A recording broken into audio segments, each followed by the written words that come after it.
형제자 여러분 안녕하세요. 오늘은 11월 22일 목요일 비웃음과 상처, 깊은 소외감이라는 제목으로 욥기 30장 1절부터 15절까지를 묵상합니다. 1절 그러나 이제는 나보다 젊은 자들이 나를 비웃는구나. 자, 그러나라는 것을 통해서 앞에 29장과 30장이 반전이 되는 것을 우리가 볼 수 있습니다. 자, 29장에서는 욥을 통해서 욥의 풍성함과 욥의 나눔과 욥의 리더십과 욥의 영향력을 통해서 주변 많은 사람들이 그를 따르고 존경하고 그의 지혜와 그의 나눔과 그의 위로와 그의 여러 가지를 통해서 많은 그렇게 풍성함을 누리고 영향력을 받고 살았는데, 그러나 이제는이라는 것은 욥이 고난을 당하고 많은 것을 잃어버리고 다 아무것도 없이 인생의 바닥에 앉아있을 때 나보다 젊은 자들이 나를 비웃는구나.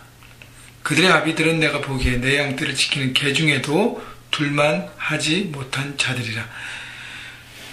자, 사회적으로 욥이 보기에도 정말 하찮은 그런 젊은 아이들이 욥의 상황을 보고 비웃는다는 것이죠. 그게 큰 상처로, 마음의 상처로 욥에게 다가오는 것입니다. 자신을 따르던 많은 사람들이 이제는 비웃음을 주고 조롱하는 사람들로 전락해버리죠. 근데 그들이 별 볼일 없는 사람들이에요. 2절 보실까요? 그들의 기력이 쇠잔하였으니 그들의 손에 힘이 내게 무슨 소용이 있으랴. 그들은 곧 궁핍과 기근으로 인하여 파리하며 캄캄하고 메바른 땅에서 마른 흙을 씹으며 딸기나무 가운데에서 짠 나무를 꺾으며 대사리를 뿌리로 먹을거리를 삼느니라. 자, 그들도 아무것도 없고 별 볼일 없는 사람들이라는 것이죠. 이런 보통 상처를 주고 마음에 사람들 공격하는 사람 보면 그 수준이 다 그렇습니다. 많이 갖고 풍성하고 은혜 가운데 충만한 사람들은요, 이것을 하지 않습니다. 그냥 본인도 어렵고 본인도 힘들다 보니까, 상처 가운데 있다 보니까 다른 사람을 상처내는 것입니다.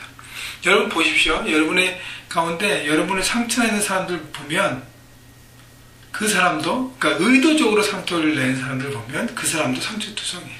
그러니까 그런 말들을 쏟아냅니다. 그리고 내 안에 상처가 있는 사람들이 그 얘기를 들을 때 상처로 받아들일 수 있는 거고. 이제 두 가지를 볼 수 있는데, 어쨌든요, 5절 보십시오. 무리가 그들에게 소리를 지르므로 도둑같이 사람들 가운데서 쫓겨나서 침침한 골짜기와 흙덩이와 바위굴에 살며 떨기나무 가운데에서 부르짖으며 가시나무 아래 모여 있느니라. 자, 그들이 도둑같이 사람들 가운데 쫓겨나서 사람들에게 도둑같이 여기는 비난의 대상인 사람들이 오히려 욥을 비난하고 욥을 공격했습니다. 참 어처구니 없는 것이죠. 자, 그래서 얘기했지만 본인이 상처받고 본인이 어려운 가운데 있으면 꼭 다른 사람을 상처내더라고요. 그래서요, 여러분 중요한 것이 하나님의 은혜 가운데 풍성함을 누리고, 오늘 추수감사 당일이잖아요. 그죠? 하나님 앞에 감사함으로 하나님의 은혜를 회복할 때 많은 것들이 이렇게 공격의 대상이 아니라 품고 위로의 대상으로 보입니다. 그렇기 때문에 먼저 우리 자신이 하나님의 은혜 가운데 풍성하고, 그리고 감사를 통해서 하나님의 은혜를 기억하고 그 풍성함을 누려야만 우리가 상처를 주는 사람이 아니라 위로를 주고 세워주는 사람으로 바뀌어갈 것입니다. 8절 그들은 본래 미련한 자식의 자식이요 이름 없는 자들의 자식으로 고토에서 쫓겨난 자들이라. 고향에서 쫓겨나서 방황하는 그런 모든 사람들이 욥을 공격하는 공격자로 섰다는 것이죠. 자, 그래서 상처에 대해서 우리가 한번 생각해 봤고요. 9절 이제는 그들이 나를 노래로 조롱하며 내가 그들의 놀이거리가 되었으며 그들이 나를 미워하여 멀리하고 서슴지 않고 내 얼굴에 침을 뱉는도다.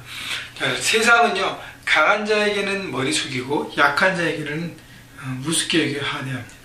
여러분, 예수님도요, 십자가 지시기 전에 많은 기적을 베풀고 가르침으로 권위를 통해서 많은 사람들에게 놀라운 티칭을 통해서 영향력을 미칠 때는요, 그 강력한 유대 종교 지도자들도 어찌할 바를 몰랐습니다. 왜냐하면 많은 군중들이 예수님을 따랐기 때문에 그 예수님의 가르침의 능력과 권위 앞에서 다 어찌할 바를 몰랐어요. 그러나 예수님께서 십자가 지시기를 결정하시면서 그들에게 넘겨진 다음부터 어떻게 해요? 막대하고 조롱했다는 것이죠.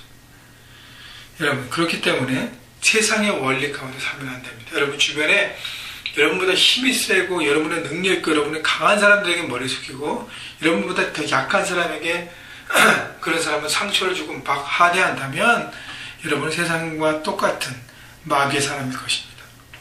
중요한 것은요, 하나님의 사람은 그 사람이 강하거나 그 사람이 연약하거나 똑같이 대하는 것이죠. 그리고 오히려 연약한 사람들을 더 돌보고 더 마음을 주고 더 신경을 쓰는 것이 바로 하나님의 사람, 주님의 사랑을 품은 사람들의 모습인 것입니다. 그래서 연약한 사람들은 위로의 대상이지 비난과 조롱의 대상이 아니라는 것이죠. 여러 가지 힘든 일을 당한 사람들이에요. 왜 그랬을까라고 내 잣대로 보기 전에 얼마나 힘들까라는 생각으로 바꾸십시오. 그래서 위로하고 격려해야 하는 것입니다. 11절, 이는 내 하나님이 내 활시를 늘어지게 하시고 나를 공경하게 하심으로 무리가 내 앞에서 굴레를 벗었음이니라. 하나님의 고난을 받고 모든 것을 거두신 하나님 앞에 내가 참으로 공고하게 지금 참 어렵게 살고 있음을 욥은 고백하고 있는 것이죠. 12절, 그들이 내 오른쪽에서 일어나 내 발에 덫을 놓으며 나를 대적하여 길을 에워싸며 그들이 내 길을 헐고 내 재앙을 재촉하는데도 도울 자가 없구나. 내 주변 사람들이 결국 나의 대적이 되었어요. 친구였고 팔로워였고 그렇게 영향력 있는 사람들이, 영향력 아래에 있던 사람들이 대적과 원수를 변했습니다. 그리고 나를 공격합니다. 여러분, 내게 상처 주는 사람들은요, 내게 마음 가운데 고통을 주는 사람들은요, 다 내 주변에 있던 사람들이에요. 내 주변에 있는 사람들입니다. 그걸 깨달아야 하는 것이죠. 14절, 그들은 성을 파괴하고 그 파괴한 가운데로 몰려든 것 같이 내게로 달려드니 순식간에 공포가 나를 에워싸고 그들이 내 품위를 바람같이 날려버리니 나의 구원은 구름같이 지나가 버렸구나. 주변의 비난과 조롱과 공격 때문에 욥은 두려움 가운데 사로잡혔다고 얘기합니다. 그래서 아무 소망이 없다. 깊은 상처 가운데 빠졌습니다. 여러분, 상처는 우리에게 소망을 잃게 하고 짓누르고 모든 것을 포기하게 합니다. 여러분, 그렇기 때문에 우리의 언어, 우리의 행동을 통해서 다른 사람의 상처를 주지 않을 수 있도록 우리가 좋은 언어를 선택하고 희망의 언어를 선택하고 그 다른 사람을 세우고 살리고 위로하는 언어를 선택해야 할 것입니다.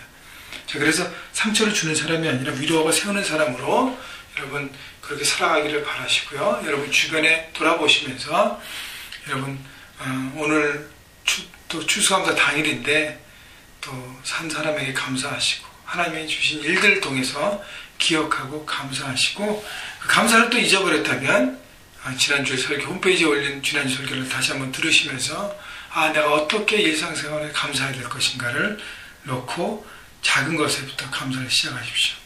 여러분 다 들었겠지만 우리 남상희 집사님 가정에 어려운 일이 있었습니다. 그것이 왜 일어났는지는 아무도 모릅니다. 물론 잘못된 삶을 선택하면서 결국 이렇게 어렵게까지 되었는데 이 모든 것을 고통 가운데 품고 있는 우리 남상희 집사와 그 부모님 여러분 위해서 위로해 주시고 기도해 주시고 함께 힘이 되어서 이 어려운 고통의 과정들을 잘 통과할 수 있도록 여러분이 함께 중보자가 되어주고 함께 팀업 되었으면 좋겠습니다. 여러분 모두를 축복하고요. 추수감사 오늘 당일 기쁨으로 가족과 함께 누리시기를 주님의 이름으로 축원합니다.